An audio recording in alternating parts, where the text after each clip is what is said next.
Hello, friends, and welcome to another edition of Transformational Astrology. I'm Henry Seltzer, and of course, we want to talk about this upcoming eclipse on Monday that astrologers everywhere and everybody else have been talking about and thinking about. It is, as you've heard, a powerful eclipse, and what does that mean in terms of our life, in terms of our, you know, world at this time? We'll see if we can talk a little bit about that. So let's go to the chart, and here we go. Let's see. I think you should be able to see the chart now. And as usual, we have the Aries rising natural houses. And if we want to know the ascendant in midheaven, we would look on the west coast, that is. This is set for San Francisco. We would look here at the rising point, which is 8 degrees in Cancer. So that really this would be at the top of the chart in Aries as far as the actual chart on the actual west coast, if that's where you happen to be. But we'll look at this from the standpoint of Aries through Pisces and see what we can see here. And of course, the thing that is very startling about this eclipse and very interesting that probably a lot of astrologers are talking about is the position of Chiron. The fact that Chiron is not only conjunct the eclipse degree, which is not that unusual, it's pretty strong, but the eclipse degree and minute, that's kind of unusual. That's really, I've never seen that before. The sun and moon are at 19 degrees, 24 minutes at the time of the eclipse, and this is the moment of exact, 11:21 a.m. Pacific time. It would be 2:20 in the afternoon, East Coast, and then so on, for points east. But what we want to say about this also is that as we come to this exact point, of course, this is not necessarily the time when the eclipse will be showing just right, because that's on a three-dimensional basis.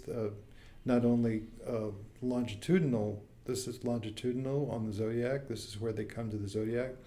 But, it could be a few minutes different, I've found, in terms of where the moment of exactitude is if you're trying to see that eclipse, if you're in Midwest or Maine or Texas and want to see it. And 19 degrees and 24 minutes is just so startling because, as you know, Chiron moves quite slowly. So that's where it just happens to wind up at the same moment in time of 11:21 a.m. Pacific time, Pacific Daylight Time. So what we have is a very strongly emphasized point. The other thing is, of course, to consider with planets, with the sun within 17 minutes of a degree, which this is within 1 minute of a degree. That's called cazimi, and it's considered to be a moment of empowerment because in the heart of the sun, even though with something like Mercury, you might see that outside of that quarter of a degree mark, it can be maybe overpowered by the sun. But so that's a little bit to consider also in this perfect conjunction here, that there may be a way that the sun, kind of being in the heart of the sun, kind of brings a spiritual component to this Chiron. And it is a very optimistic time in other ways as well, because look, the 19 degree mark of Aries is matched by the 19 degree mark of Taurus, one sign away, a semi-sextile aspect, perfect, partile to the same degree as Jupiter. So we do have, and of course Uranus nearby, so we do have a kind of an optimistic sense of this eclipse at the same time as we recognize, well, it is an eclipse. We have Pluto newly almost to the second degree of Aquarius, kind of standing by. We have other things that are kind of bringing, it's not an unallayed optimism that we feel right now looking at this eclipse degree, especially with Chiron, even though Chiron has a spiritual component to it. We do want to think about this in terms of what if inner wounding can come up in a couple of different ways. Chiron, the wounded healer, has to do with inner wounding. It has to do with, in an individual sense, it may be that something comes up and maybe it triggers you. Maybe there's a situation that's triggering you. But here is a chance to work through it. That's the optimistic side. It doesn't mean it's easy. It doesn't mean that it's not without its triggering or its intense moments or emotions. Anger could come up, upset could come up, not good enough could come up. So we want to think about this in a number of different ways. As usual, we want to be flexible. We want to see things in an optimistic light as much as possible.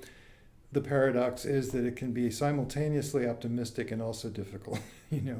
We don't have it quite so simple as that in the human condition. It's a paradox, a paradoxical situation. The nature of the soul is paradox. But the good news is that anytime Chiron inner wounding comes up, and we have a chance to look at that, we have a chance to see it in terms, ideally not the blame game, not you made me angry, you screwed this up, you have an attitude about me, but rather I feel belittled, upset, attacked, whatever you might feel. This is mine and I own it, my feeling, and guess what? There's a chance to work through it, especially when we can recognize our part. So it comes usually from childhood experiences that were buried away without being fully digested or integrated. At the time, we didn't have the resources as a little kid to be able to integrate these feelings. And yet now we have that chance, but we have to be open to it. We have to be accepting of it. We have to not look at it as, I don't want to go there, I don't want to think about that, that's too painful to think about. I don't want to feel that about myself. It's something that I consider to be a flaw, a blemish. I don't want people to know that about me. I don't want to know that about myself. I don't want to go there. Those are not recommended. What's recommended is try to just accept what is. Try to see it dispassionately. Oh, well, there's a flaw in the Turkish carpet. They say that's the flaw that makes it perfect, that you expect to have something. And that's what we have, like the Leonard Cohen line is, there's a crack. There's a crack in everything. That's how the light gets in. So anyway, we try to look at it that way. Try to be accepting of what's there. Try not to play the blame game. Try not to think about it as somebody else's problem. Think about your end of it, and try to think about how you can be accepting and reach a loving presence down to that part of yourself that's wounded, that's hurting, that's feeling abandoned, that's feeling hurt and lost. As a young child feels hurt and lost, there's still that psychological component within us sometimes that has that feeling, the feeling of just being abandoned. Once we can recognize it, accept it, perhaps, start to work with it, we can make progress with it. We can't expect instant overnight success. It goes away, it never goes away. What Ram Dass said about inner wounding is he said, these are like monsters of the deep. They can come up and take us over and make us, rage or make us in some way feeling out of control. And so they're like these big scary monsters. But he says they don't ever go away. Don't expect them to vanish. They're still part of us. But they become, he said, like little schmooze that you can invite in for tea. So if we look at it that way, there's a way through. And that is the Chiron discussion with this eclipse, which of course is very important. I think it's very important to talk about Chiron, to understand Chiron, that it's there, that we're dealing with that. The other thing we'll want to think about, though, is the other conjunctions, quite a few. So we have Jupiter with Uranus, which is a lot of brilliant ideas. Jupiter-Uranus is a time when great inventions take place when you see it in the sky. So right now, it's only 2 degrees off. You'll see it get closer and closer. Within 1 degree, it's like the 17th of April till the 23rd, right up till the full moon, which is the 23rd. So they have that exact on something like April 20th. So this is a time when we really will be feeling that, brilliant possibility. We may want to have our freedom. Uranus is all about freedom. We may want to jump the tracks of existing habit patterns, which can be a good thing. It can also be precipitous. We want to be careful. Mercury's retrograde. We want to think twice. It's always good with Mercury retrograde to double check. I mean, you have to go ahead. You probably don't want to go ahead with a brand new idea, even though this is great for new ideas. You probably want to take it and vet it. Do the research. Research is something that's recommended. Review, re-establish, re-articulate, reconceive. Just think twice about everything and try to go slow and try to make sure.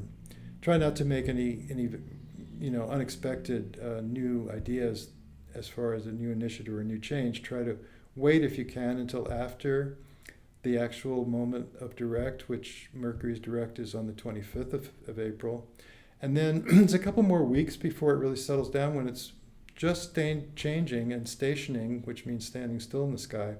As it changes direction, stops going backward, stops, and it's going to go forward again. That's a moment that's not so great, even though it is the time of the station to direct motion. It's also Mercury is standing dead still, and it may be a while before we feel, before it gets its forward momentum, before it recovers the lost ground in the zodiac. So we say that it takes a couple more weeks after that. In fact, the full release from the shadow is not until May 13th. So that's something to think about, that even after the 25th, it's another 18 days beyond that. So that's Jupiter and Uranus. Now, another conjunction that we have in this eclipse configuration is we have Mars and Saturn quite close together. It's about 1.5 degrees. And the thing is, when Mars is up against Saturn like that, everything slows down.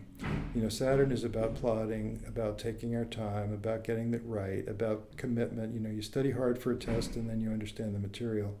You learn it quickly and you just get it really quickly. Sometimes it goes away really quickly. So the idea with Saturn is the lesson. It's like slowing down the water in the ditch, and the water soaks into the ground.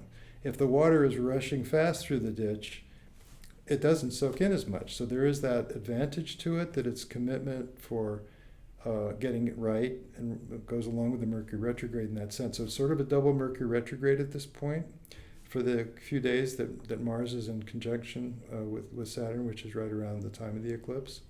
So that's something to think about, that we have to go slow. We have to expect that things are not going to go fast. Now, another thing about this eclipse in terms of conjunctions is we do have Mercury at 24 degrees of Aries moving backwards and 48 minutes. And we have Eris at 24 degrees of Aries, 45. So we have a very close conjunction of retrograde Mercury and Eris. It's forming, that is to say, Mercury is moving backwards toward that 24 degree mark and 45 minutes. So this is another very strong element of this eclipse. So that's why I say this. I'm sure every astrologer is saying this is a very powerful eclipse. We want to think about, what does that mean? Mercury with Eris. Well, Eris is all about soul intention. And with Mercury, it's about articulating soul intention. So in other words, this is a good time to journal. This is a good time to reflect. This is a good time to speak out what your truth is and try it out. In a sense, you're doing research, you're trying it out, you're not really sure, you're rehearsing.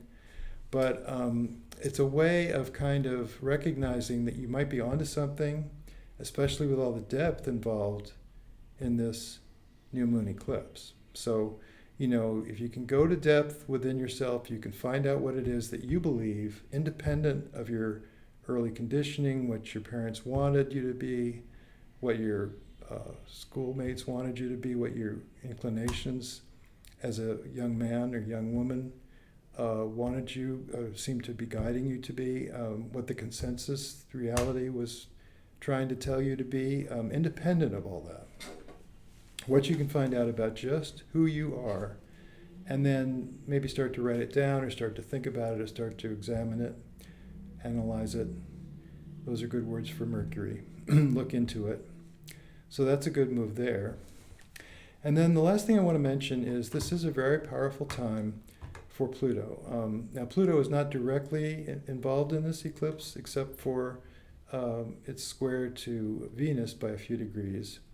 And it is also square to what's opposite Venus is Haumea in the sky, which is one of these new nature planets that I've been researching that have to do with a kind of another form of depth of purpose, get it going deep inside and figuring out what it is we really stand for, what it is.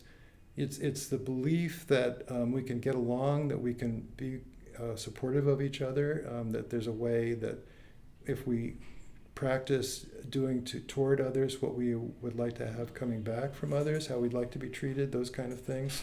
Telling the truth, that's a part of it. I think it's a natural understanding that that's the best way if we can manage to do it, if we can bring ourselves to understand how important that is, which not everybody does. So both Haumea and Makemake are emphasized in this eclipse, and I can explain about that. But before I do, I'd like to mention that Pluto is actually more closely involved in this eclipse than it looks like because of the Neptune-Venus midpoint. And if you look at this, Neptune is 28 Pisces. It's a couple degrees before the zero mark of Aries. And Venus being at 4 degrees, so it's 4 degrees beyond. So it's about 6 degrees total. 3 degrees plus 28 is just 1 degree of Aries. And you can verify that. We can see the midpoints in the TimePassages software. If we look in reports for Arabic parts or fixed stars, we could also do, but right now we're doing midpoints. And we want to look at Venus with Neptune. Here we go. So it is 1 degree of Aries, 19 minutes. So that's kind of useful because that 1 degree mark is partile square to the Pluto. Partile, well, I'm sorry, that's not a square. I was confused for a minute. Partile sextile, because it's 1 degree of Aries. So that's a sextile. It's an inconjunct as far as the connection to Haumea at 1 degree Scorpio. But that square between Pluto and Haumea is very important because what we're seeing with the Pluto-Haumea square, which has been active for a whole year now since February of 2023, that is bringing out the possible deficits of what the behavior around moral behavior might be. In other words, where can we find what moral behavior is coming short on? Where is it coming short? And what are the consequences of that? We've been seeing that in some of the court cases that have been coming down, I believe. And so we're wrestling as a global society with the idea of what can we do to tell the truth about what's going on, to own up and understand what our moral responsibility is to do things. That's very up right now with the Pluto-Haumea square, and also Pluto turns out to be connected also to Makemake in terms of parallel. In the TimePassages software, we can right-click on Pluto to see the declination, and it is 22 degrees 36 minutes in a negative declination, contraparallel to Makemake. In Makemake we look, and that is 21 degrees 51. So it is actually a very close contraparallel. Well, 22, I'm sorry, this is 2236, and this is 2151. Yeah, so it's actually, but it's within a degree, so it is parallel. I was thinking it was closer than that, but that's why we check. So anyway, because Makemake and Haumea are both active in this, I think, in this eclipse configuration, I do think that this is also a time for looking inside ourselves, seeing our connection to nature and natural law, seeing how we're part of nature, seeing how earth issues affect us and are part of the whole situation. So it's a very powerful time of reflection on where the whole culture is headed as well. And of course, we've got these examples of the wars that are raging and very much in our face, very much part of what we in the West are very conscious of with, the instant communications we have now and the difficult situations there in both of those. The wars I'm thinking of course, the war in Ukraine, where Russia invaded Ukraine, the war in Gaza, where Israel is trying to get retribution, I suppose, for the October 7th attacks, and that's something that's going overboard as well. There's a great call for ceasefire in Gaza. I think it's very important. Even the U.S. is now saying we support Israel, but we support a ceasefire. We support civilians being treated properly. in Gaza. So, I don't want to talk about that and get into all that. But it's just basically a powerful time for all of us for what we're up to. And we can recognize that and see it in the configurations that are coming down. So we'll want to see how this hits our individual charts. If you have something at 20 degrees, it would be affected by not only the 20-degree midpoint of Jupiter and Uranus, but also the 20-degree or 19-degree eclipse degree also. So there's a lot going on, especially if you've got a sensitive point at 20 degrees of your chart somewhere. So I think that's about what I wanted to say. I know we're not taking questions and answers. It would be good to have a couple, and maybe I could respond to them. But anyway, I think we'll transition back right now, and I think we'll close. So the end of this is just to say that we have everything. We have a beautiful life, and we have a difficult life, and we have suffering, and we have our own individual triumph, and maybe we've made a lot of progress with what we want, and we still have ways to go. We have more layers of the onion to peel back. We have our own personal evolution that we're in the midst of. It doesn't have to be dire. It can be a wonderful thing if we look at it in a positive way, but we do have to do the work. We do have to be honest with ourselves, and we do have to do the best we can in every moment, really, to be on the track, to help people around us, to try to be the best and most authentic version of ourselves that we can manage to be. So that's it. Good luck with that. Good luck with eclipse season as it finishes up. Talk to you soon.